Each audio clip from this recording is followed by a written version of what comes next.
apenas, tenho 39 anos, estou desde 97 cozinhando profissionalmente. Ia fazer fotografia, fui morar em Londres, tinha 19 para 20 anos. E aí quando eu cheguei na Inglaterra eu não tinha que me virar, não sabia falar inglês, não sabia nada. E uma das coisas que eu já sabia fazer um pouco era cozinhar, porque minha mãe é uma culinarista e meu avô foi cozinheiro, pai do meu pai. E foram coisas que eu nunca percebi que eu tinha isso dentro de mim, da habilidade, mas uma coisa que me ajudou a me virar muito no começo. Porque quando eu comecei a trabalhar na cozinha, eu também não tinha noção que eu ia ingressar na cozinha. Foi só depois de 1 ano e pouco que eu realmente me encontrei na gastronomia. Quer dizer, eu levava jeito, tinha uma boa aptidão para trabalhar com os alimentos e também trabalhar com as equipes, porque é tudo meio... É o exército que a gente não foi. A rotina para mim foi muito importante. Então em 97, quando eu decidi que eu queria fazer gastronomia, foi porque eu fui fazer um trabalho temporário em um hotel, e nesse hotel eu descobri uma verdadeira... um outro mundo, que era os bastidores do hotel.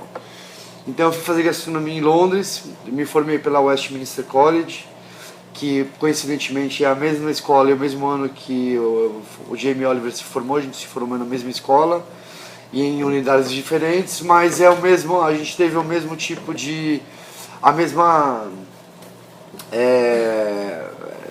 bom, o mesmo ensino, né? O mesmo tipo de aprendizado culinário. 11 anos mais ou menos morando fora, né? Eu fiquei quase 8 anos na Inglaterra e fiquei uns 3 anos e meio na Espanha. Na Espanha também, minha vida inteira foi nesses acidentes intencionais. O fato de eu ter ido morar fora, ele sobressaltou já uma coisa que era minha, a minha personalidade. Desde a minha formação eu passei por diversos restaurantes, cozinhas em geral. Eu tenho muito orgulho de falar que eu passei por 3 cozinhas muito conceituadas. Então, por um lado foi muito bom, porque a culinária me deu muita disciplina, me deu muito visão de trabalho coletivo, me deu um senso de atenção muito grande, porque são todos os sentidos aí dentro da profissão de cozinheiro, né? Foi muito legal porque primeiro que eu consegui me formar num outro país, então foi muito bacana ter essa integração com outros cozinheiros que lá na verdade começavam muito mais cedo do que aqui. Com 15, 16 anos a pessoa já está entrando num curso geralmente chamado college, né, que são cursos técnicos.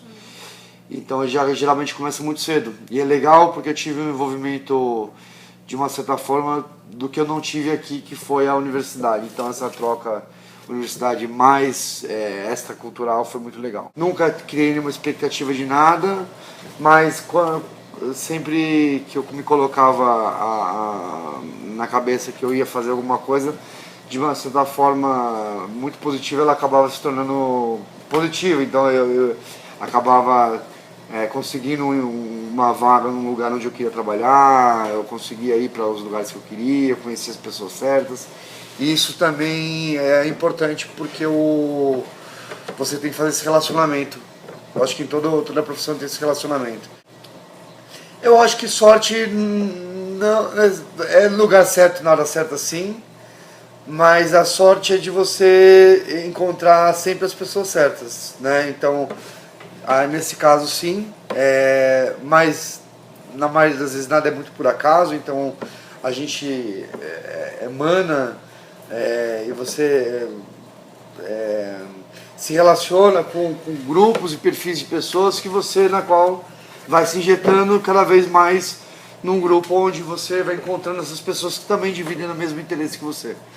Eu sempre gosto de falar cozinheiro mesmo por profissão, porque a excelência de chefe é uma trajetória, né? E a profissão mesmo é de cozinheiro. Então É muito importante a gente digerir essa conotação como cozinheiro, porque da profissão que a única coisa que tem bonita é o prato e o resultado final. O resto ali é tudo muito tortuoso, muito difícil, você passa muitas horas de pé, você trabalha muito, se queima, se corta, briga, falta coisa, toma várias broncas. Então todo um começo educacional vem sempre de uma maneira mais enérgica, né? A culinária ela tem esse lado muito enérgico para chegar num diamante que é o prato do lado de lá, né? Então a gente acaba, as pessoas que vão no restaurante elas acabam não sabendo muito como é que é essa noção, essa distribuição até pro prato chegar lá. A ideia da culinária é uma réplica, então o chefe personificou um prato. Se ele não tem aquele prato já concebido e já bem montado dentro de pesos e medidas, você pode ter certeza que a curva que ela vai fazer isso aqui, ó. Porque chega um tempo, se você não tem o padrão, aí é onde tem a personalidade de DNA de cada um. Improvisar a própria... o sal dele, o jeitinho dele, um pouquinho mais de coisa, um pouquinho menos de coisa. Então é como um chefe famoso falou esses dias, seria muito difícil você ter direito de royalties num prato, como você tem em comida, né? Porque você mudou um pouco do sal, um pouco ali você já tem um prato diferente. E na música não, na música está gravado, na arte está pintado, na escultura está esculpido, já não se mexe dali. Então é uma arte muito perecível, ela transcende muito entre tempos, pessoas. Então esse que é o grande barato da coisa, você encontrar um estilo que fique mais legal dentro do seu próprio trabalho e, consequentemente, poder levar isso num caminho mais permanente. Não existe pratos imaculados, sempre vai ter alguma coisa que você vai ajustar, mesmo que seja trocar a cor do prato. A profissão de chefe é muito legal quando você já tem uma cadeira, um tempo de cozinha, e você tem outros chefes, outros cozinheiros também que estão ali junto. Então essa troca, às vezes, quando é profissional mesmo, é legal. Porque é difícil aqui no Brasil, por exemplo, ainda você ter uma troca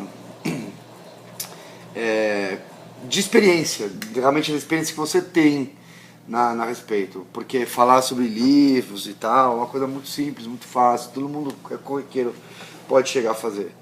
Mas quando você troca a experiência realmente com um profissional que foi a certos lugares, que cozinhou certas comidas, que discutem técnicas, isso é muito bacana, porque a culinária ela é muito impulsiva, né? Então um prato que é feito por mim, o mesmo prato feito por vocês é um outro prato.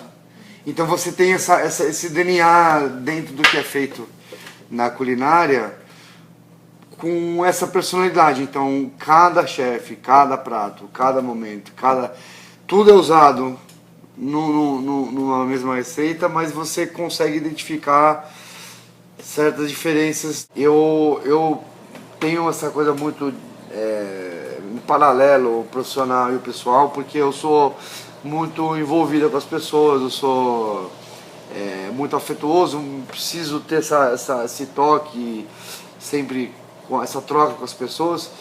Então inevitavelmente eu mesclo muito o meu estilo de vida, tanto é que eu não me considero um chefe padrão hoje aqui do circuito culinário de São Paulo, até um pouco por isso, porque eu já tive o meu tempo de ralar das 8 da manhã até a meia-noite, 1 ou 2 da manhã, mas que estou escolhendo cada vez mais um perfil mais autoral, uma coisa mais sob medida. Então, hoje em dia, eu estou há 7 anos de volta no Brasil, então hoje o que eu faço é muito mais tentar agradar o momento de quem me chama e me contrata, do que realmente só colocar a comida na mesa.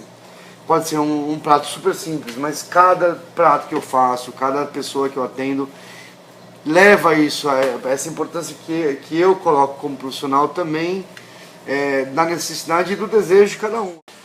Bom, vou fazer um omeletezinho francês para vocês provarem e verem como é que um verdadeiro omelete é feito na França.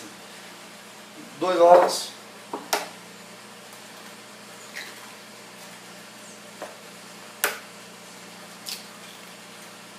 Você não necessariamente tem aqui deixar o ovo batido, você só quebra um pouco da gema para misturar um pouco com a clara, tá? Isso é suficiente. Geralmente o omelete francês ele é bem amarelinho. Frigideirinha, vou fazer esse com azeite.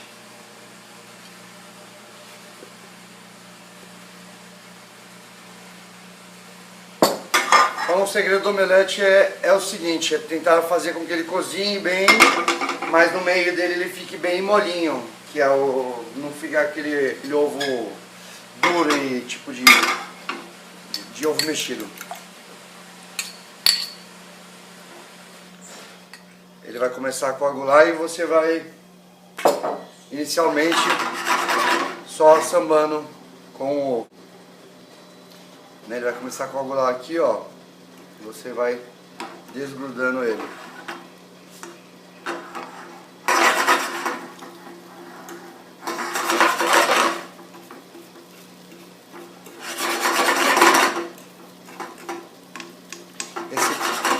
Mexer para ele ir cozinhando mais rápido, né? Sem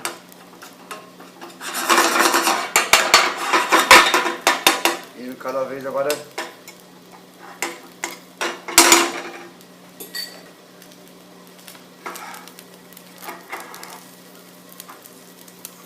O grande barato do omelete é que ele fique sempre bem amarelinho e que não grude.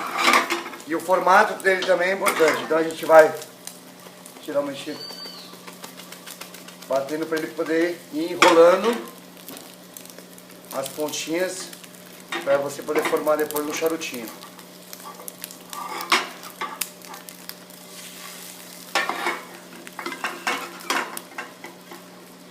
Agora vou desligar ele aqui para ele não passar do ponto. Não é o ovo cru, tá? É o ovo bem molinho, mas coagulado. Aí para acompanhar esse omelete, eu vou só colocar um pouquinho de salsinha picada.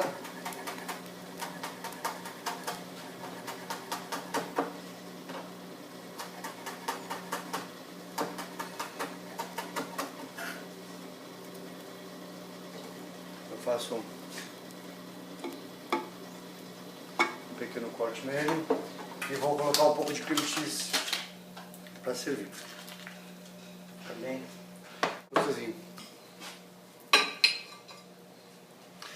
Aí o acompanhamento dele você pode sempre variar e criar um acompanhamento que dá preferência.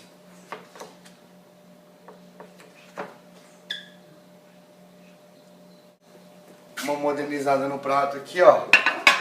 Tá pronto. Eu vou usar uma geleia de tomate picante que eu tô fazendo agora.